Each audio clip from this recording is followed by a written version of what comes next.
That we still have a lot of reactions coming in on the very complex issues surrounding the Mau evictions that are currently ongoing. Let's listen to some of the voices from Rift Valley.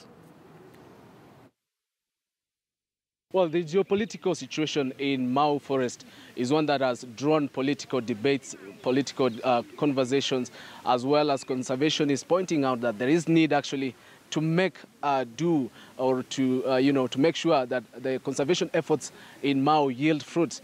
But you'd understand that there is the humanitarian angle, of course, and there have been those who say that they have title deeds. We actually saw some individuals having title deeds.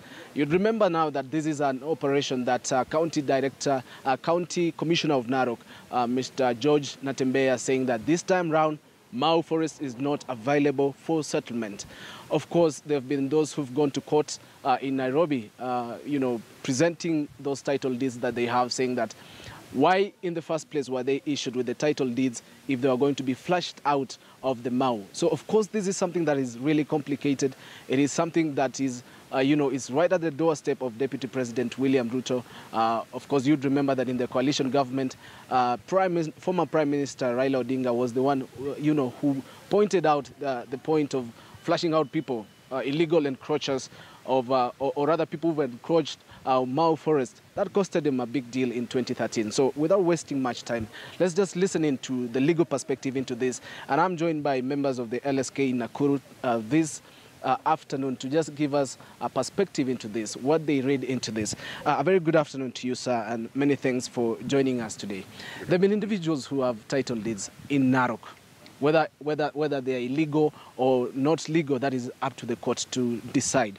But what is the reprieve for these guys when they go to court with those title deeds? Thank you very much, Kibet. My name is Kipkoech Bernard Ngetich, an advocate of the High Court of Kenya, former chair of the Rift Valley Law Society, and currently serving as a council member of the Law Society of Kenya. I must say, as lawyers, we support environmental conservation. We support every effort by the government to ensure that the Mau water tower is restored, not just for the people of Nakuru, but for the entire western region and the international community, because this is water. Our water is drawn from the Mau water tower that serves even people in Egypt, Sudan, and other countries. Article 40 of the Constitution of Kenya protects the right to property.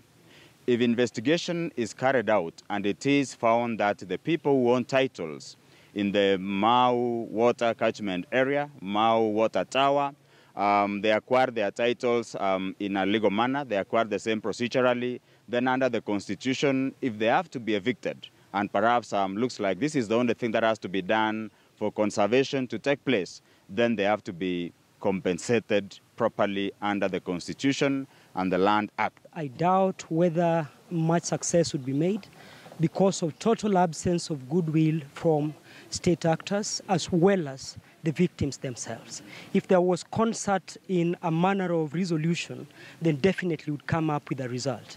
But as we speak, there are already political chest thumping, there is contest, there is debate, and which no one is offering a permanent solution.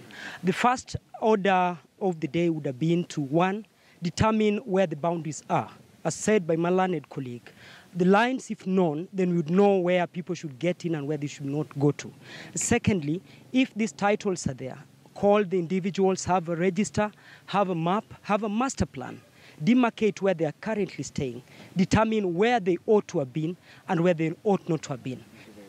Of course, that's the conversation that we had with lawyers here in Nakuru County, giving a legal perspective into this continuing debate surrounding the Mau. Of course, there is a second looming eviction as per the statement made by County Commissioner in Narok, Mr. George Natembeya, saying that this time round, no one is going to be spared in the process of ensuring that Mau, Kenya's biggest forest, Kenya's biggest water catchment area, is safeguarded. Back to you in studio.